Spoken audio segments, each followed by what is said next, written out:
Hello and welcome to my channel. My name is Julie Kenny, and on this channel, we talk about all things self development and essentially how do we become the best version of ourselves.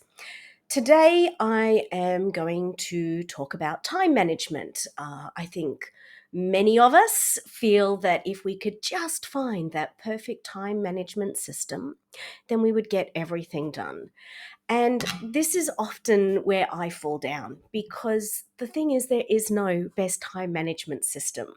There are a lot of time management systems out there that can really help us, but it's how do I utilize it? How do I make sure that it's working for me? And what I've found is there is no one magic bullet.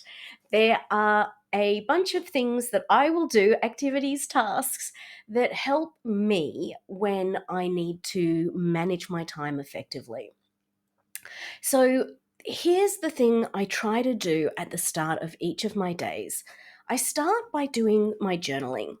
And I use some prompts that help me to sort of work through where I am, what I want to do, what is my aim, what is my long term goal. And then at the end of that, I am able to write down what is most important for me at the moment. What are the things that are really going to impact my life if I don't do them? So I try to capture everything.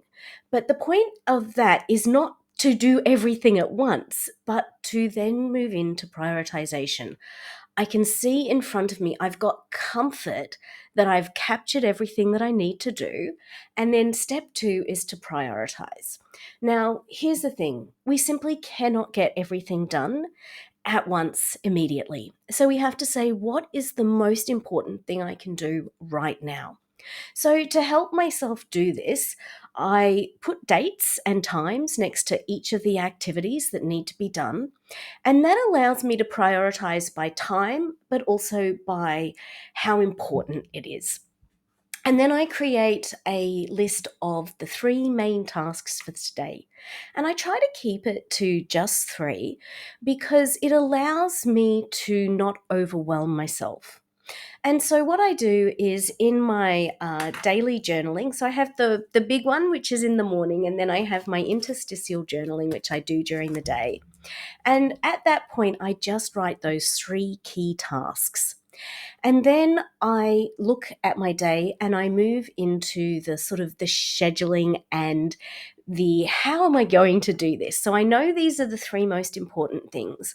So I put time then in my calendar. How long do I expect it to take me, or how long do I have? Sometimes they are not the same thing. And this may take multiple bites of the apple in order to get something done. But I schedule the day so that there is time in there. And then once I've scheduled that time, I make a commitment to do that for that amount of time, whether it's 20 minutes, an hour, or 3 hours. That is the time I've got.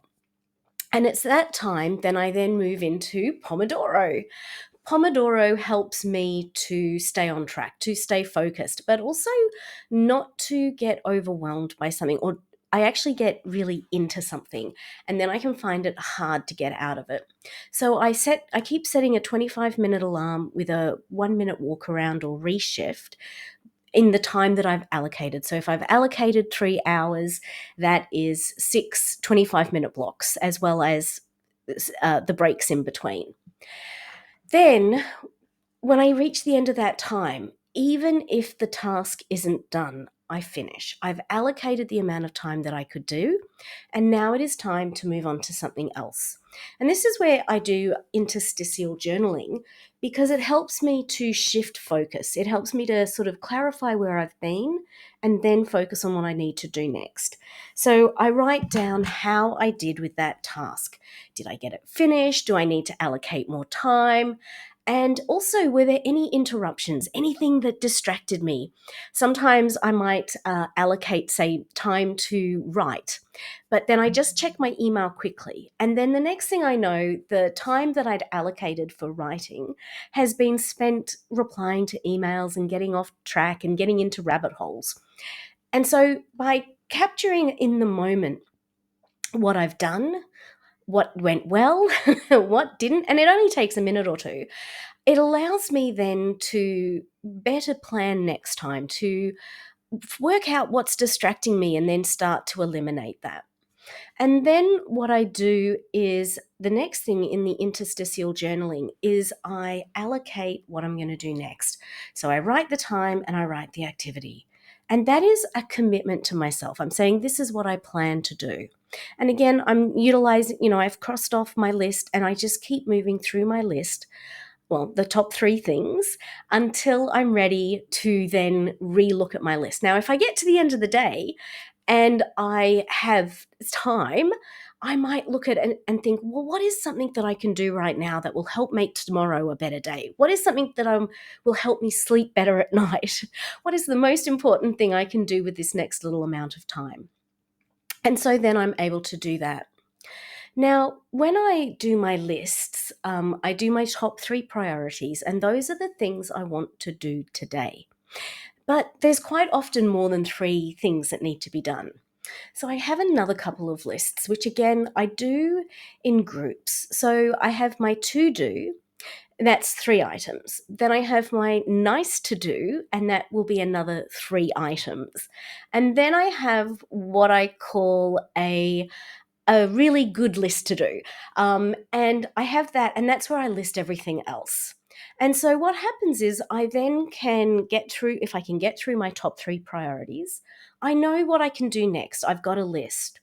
Now, one thing I notice is obviously if the list is really long, I have to keep rewriting it. I have to, what I didn't get done today then gets rewritten the next day. And it's at that point that I try to do a little bit more analysis on why am I not doing this activity?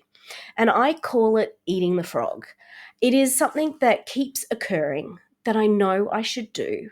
It has some degree of importance, but for some reason I'm avoiding it. And so that's where I need to dig into these tasks. So these are the ones that wake me up at 3 a.m. in the morning. These are the ones that will come eventually and bite me in the behind if I haven't got them done. So I ask myself, why am I not doing it? What happens if I don't do it? And does it need to be further broken down so I can do it? Can I make it into a smaller set of tasks?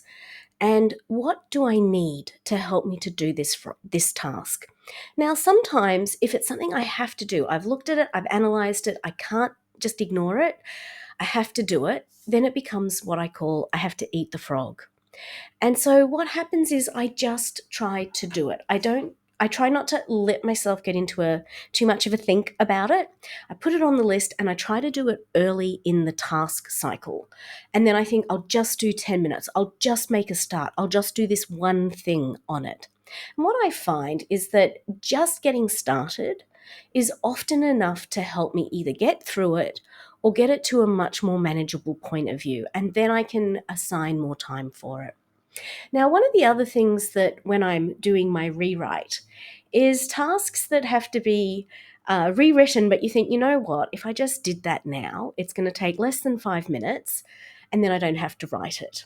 And so sometimes as I'm writing my list and I look at something, I think, oh, you know what, I'll just call the doctor's office or I'll just put that file away or I'll just do it and then I don't have to rewrite it. And so that helps me to get rid of some of those smaller tasks that can sometimes just keep being there, but if we just did them, then we'd get rid of them. Now, the other thing I do when it comes to time management is to look at setting boundaries. We often are overburdened because we have said yes to too many things. We have overcommitted ourselves. And so one of the things to do as I'm looking at my list is to start saying no to things. If it's not part of our key priorities, if it's not something that's actually going to benefit us, if it's not something that is helpful for us to do right now, or if we have to take it on, we're going to do a bad job at it. It is better to say no and then have less to do than to keep saying yes, but getting ourselves into a state or not being able to do everything that we need to do. Now, one final thing that I always try to remember when I'm busy getting everything organized and trying to make everything as important as possible or get everything done, I am not able to do everything at once. That's okay. What can I do now that will make things better? And it allows me to focus on just one task. Because quite often, if I think about all the things I have to do, I feel overwhelmed and incapable of doing them. But if I think I'll just spend 10 minutes doing this, what happens is that by the end of that 10 minutes, I've made a start, I'm feeling comfortable, I'll go to the end of the 25 minutes. And then I can set myself a 5-minute break, come back to it, and do another 5 minutes. And it's just getting my head into it. And then what I find is that by the end, if I've had a busy couple of days, but I stick to these principles of time management for myself, that I eventually will get back on top of things. I mean, I never get on top of things, but things become more manageable.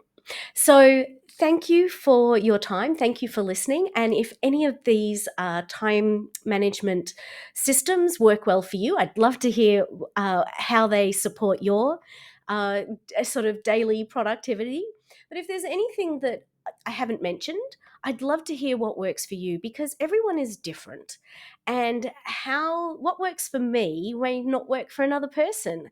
And the more that we share, you never know when what works for you might be the right thing, or the thing that someone else most needs to hear. So, with that, thank you for your time today. And hopefully, I'll see you on my channel next week.